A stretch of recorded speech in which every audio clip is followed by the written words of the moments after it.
What up, what up, what up? What is going on, ladies and gentlemen? It's your boy Jazz. Welcome back to another Madden 25 Ultimate Team video. And today, we are giving you guys our, I believe it's our divisional round into playoffs. We're taking a look at our roster as we enter the playoffs. I believe last video we had Eric Dickerson. I'm not too sure, but I believe we just added Jamal Charles and also Tony Gonzalez right there. If I'm not mistaken, if they were in last video, I apologize, but I don't remember them being in last video. At least I definitely don't remember what's his face, Jamal Charles being there. So nonetheless, man, we're heading into the playoffs with this lineup right here. Definitely got ourselves a very, very stacked team, and so now it makes it easier to compete with all the other, stacked teams that are out there. So hopefully we can go on ahead, and I'm not gonna lie, I prefer easy matchups. You know what I mean? Whenever you play a game of Madden, you don't want to play with somebody who has skill. At least I don't. I want the easiest games possible. I'll be honest. You know what I mean? They're less, frustrating.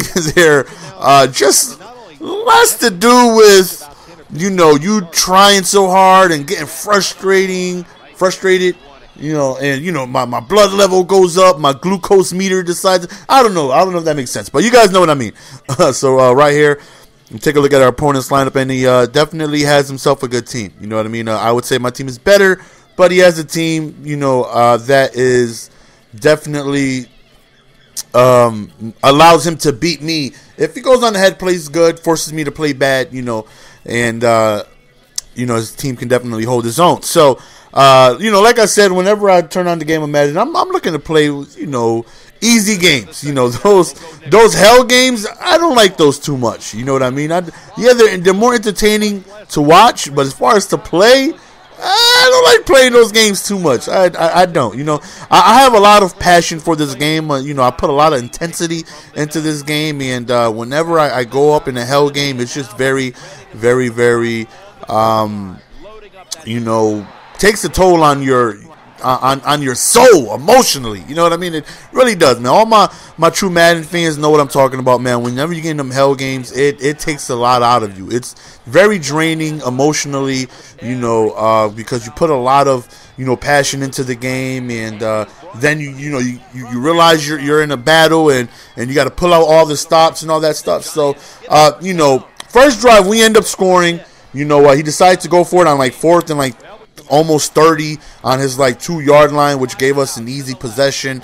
He ends up scoring his next possession, tying the game up. So right now it's 7-7, and this is definitely turning out to be one of those hell games, which I don't like to be in too often. You know what I mean? So here we go, back on offense, and we want to be able to hopefully run the ball very well, even though Kansas City isn't that great of a running book.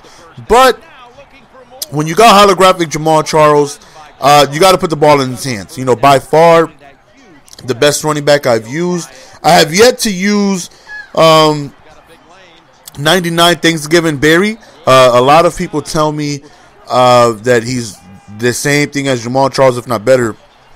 Right here, just bad read by me. He plays 2-man under, and I just make a stupid play. You know what I mean? I should have continued to run the ball, which I was having success in. But the one problem is Jamal Charles' stamina is 92, and he gets tired so quickly, and that's the only issue with him. Now, I believe Barry Sanders' stamina is 98, so he doesn't come out the game. I hate that right there, man. They really need to hopefully adjust that next year, where if your cornerback is ahead of the receiver, right there, no so you, give it to me, baby.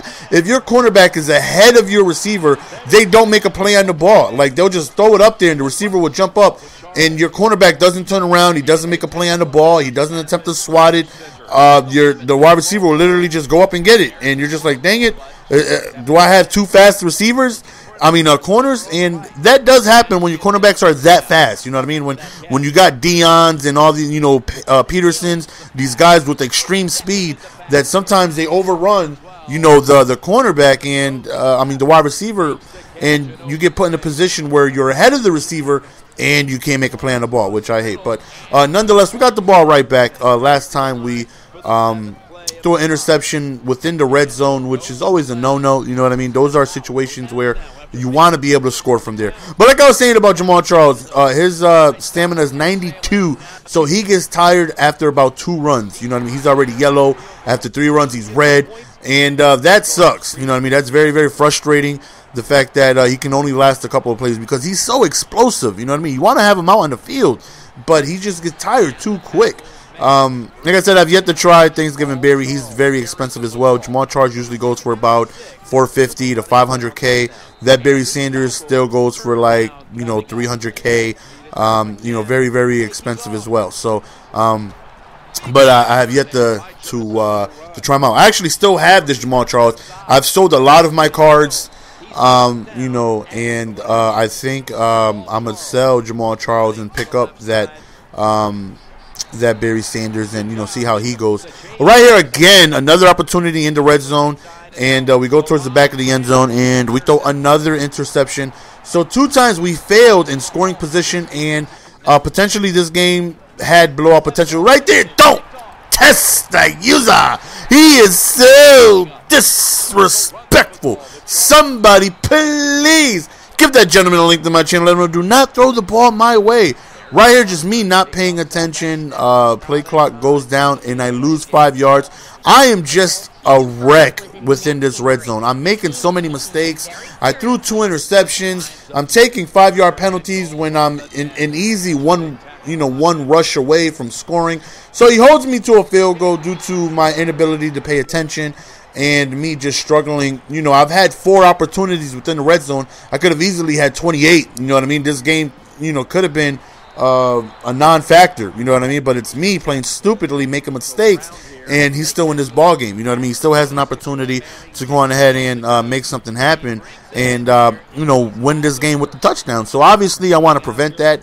You know, hopefully, you know, we can make a big defensive stand and allow him not to get in, not allow him to get into that end zone and win this game. So Eli Manning rolls out and just throws a fluffer nutter right there to the ground. Right here, we rushed 3, and that's my fault right there. Should have been an interception or at least a bat down. I seen who he was going to. I ran over there, but me being just completely stupid this entire game, I never let go of strafe. So instead of running full burst over there, I was sidestepping at that last second, and I was 1 step away from reaching there, being able to pick it off or bat it down.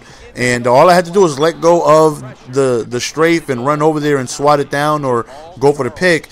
And like I said, man, I'm just making so many mistakes this game. Let's see if we can stop him from getting in the end zone. Right here, 4th and goal. He needs to get in the end zone. He hits me with the wheel route, and this right here definitely needs an explanation. Let me go on ahead and talk about that because I already know how the comment section is going to be. 13-13, we timed this snapper. Bam, we denied that quicker than the Puerto Rican trying to get a loan. Right there was a blocked PAT to keep us, you know, tie game. Now, I know there's going to be some people, yo, GS, you blocked the kick right here, and homeboy Nasty Nate blocked one of your kicks, and you went off. You didn't like it. You was upset. You were, you know, saying how it's against the rules. Okay, like I explained in that video, did I get lucky right there? Absolutely. Did I deserve to block that click? Absolutely not. I admit I got lucky. And like I said in that video, that happens to me a lot when somebody times the snap and I don't get upset at them. It's my fault for, you know, you have to wait like a second before you kick. We actually go into overtime. You have to wait like a second because if not, if you kick it as soon as you snap, as soon as you break the huddle, somebody's, you know, it's easy to time. And there's a difference between blocking a kick, knowing how to anytime you want, and blocking a kick in a money game or a coin game than it is me just luckily going around and happen to, you know, time the snap and blocking it. So I shouldn't even explain, you know, you guys know the difference, but there are going to be some kids out there like, blah, blah, blah, blah, blah, but wait a minute. You guys know the difference, but in case you guys don't, you know, I explain to you, let you guys understand.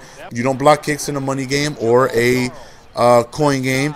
And what I just did was absolutely complete, you know, once in every 50 games luck compared to Nasty Nate knowing how to do it any single time he wants to prevent you from kicking kicks or field goals. You know what I mean? But we got lucky right there, and